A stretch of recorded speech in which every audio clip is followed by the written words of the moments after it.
আসসালামু আলাইকুম। হাসান খালেদ, সভাপতি, বাংলাদেশ তৃণমূল পার্টি। দর্শক শ্রোতা, আজকে আপনাদের দৃষ্টি আকর্ষণ করব।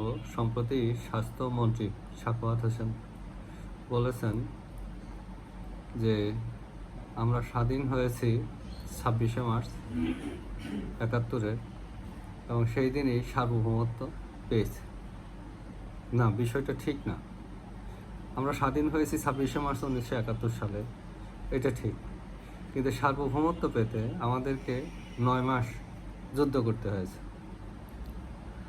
একটা রক্তক্ষয়ী যুদ্ধের মাধ্যমে আমরা সার্বভৌমত্ব পেয়েছি, যেটাকে মহান মুক্তিযুদ্ধ বলি। এইখানে বাঙালির বীরত্ব গাথা আছে।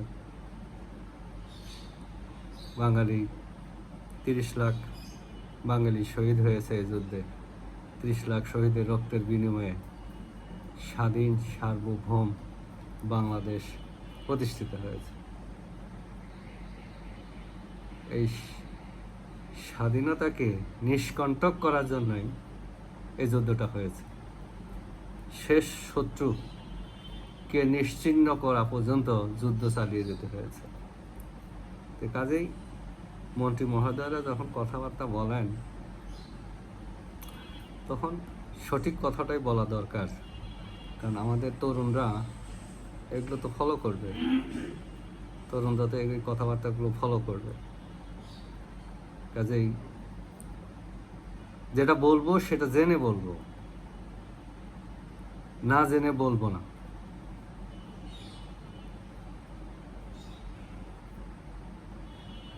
এই চিন্তাটা মাথায় থাকতে হবে, নাহলে জনগণ বিভ্রান্ত হয়, বিশেষ করে তরুণ সমাজ বিভ্রান্ত হয়। স্বাধীনতা এবং সার্বভৌমত্ব দুইটা উপাদান। একটা রাষ্ট্রের 4টে উপাদান থাকতে হয়।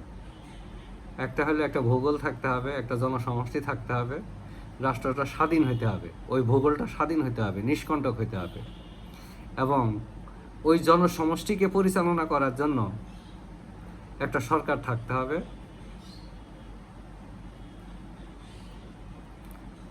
এই সরকারের সিদ্ধান্ত নেওয়ার ক্ষমতা থাকতে হবে। এইটাই হলো সার্বভৌমত্ব। সরকার যে স্বাধীন সিদ্ধান্ত নেওয়ার ক্ষমতাটা, এইটাই হলো সার্বভৌমত্ব। আর সার্বভৌমত্বটা একটা নির্দিষ্ট জায়গা থেকে পরিচালিত হয়, যেটা আমাদের সংসদ, এবং এই সংসদ সংবিধান অনুযায়ী পরিচালিত। সার্বভৌমত্বের প্রধান দলিল হলো সংবিধান। এই সংবিধান অনুযায়ী পরিচালিত হইতে হবে। তো এই হইল স্বাধীনতা এবং সার্বভৌমত্বের মধ্যে পার্থক্য। স্বাধীনতা ছাড়া সার্বভৌমত্ব চিন্তা করা যায় না। আবার স্বাধীনতা থাকলেও সার্বভৌমত্ব থাকে না। যেমন আমাদের এই যে গোপন বাণিজ্য চুক্তি করার কারণে এখন যে অবস্থাটা হয়েছে, এখন আমরা সার্বভৌমত্ব হারিয়ে ফেলতেছি। আমরা অনেক কিছুই অন্য দেশের সাথে চুক্তি করতে পারি না, অন্য দেশে যাইতে পারি না, অন্য দেশের কাছ থেকে আমরা ইচ্ছা করলে অস্ত্র কিনতে পারবো না, অন্য দেশ থেকে আমরা তেল কেনার জন্য পারলাম না, অনুমতি চাইতে হইলো। এটা স্বাধীন থাকার পরেও কিন্তু আমরা এটা বিসর্জন দিয়ে দিয়েছি। তো যাই হোক, আমরা চাই আমরা স্বাধীনও থাকি, আমরা সার্বভৌমত্ব নিয়ে থাকি। আমাদের সার্বভৌমত্বের উপরে যাতে কেউ হস্তক্ষেপ না করতে পারে, এবং সার্বভৌমত্ব রক্ষার জন্য আমরা সবসময় ঐক্যবদ্ধ থাকি, বিভক্তি যাতে আমাদের ভিতরে না আসে।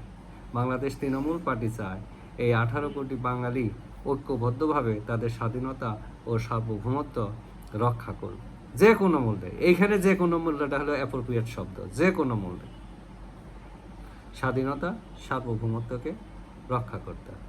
যে যেখানেই থাকি সুস্থ থাকি, নিরাপদ থাকি। ধন্যবাদ সবাই।